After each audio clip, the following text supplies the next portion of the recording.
before it is dismantled. So this is actually this when you dismantle it.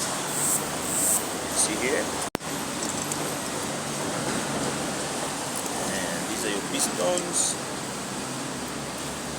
These are inside as well. And this is your shaft which goes along with the pistons. This one, guys, this one. And the back side is actually these gears, this pump. So one will be pumping oil, the other one will be pumping diesel. This is your feeder pump, guys.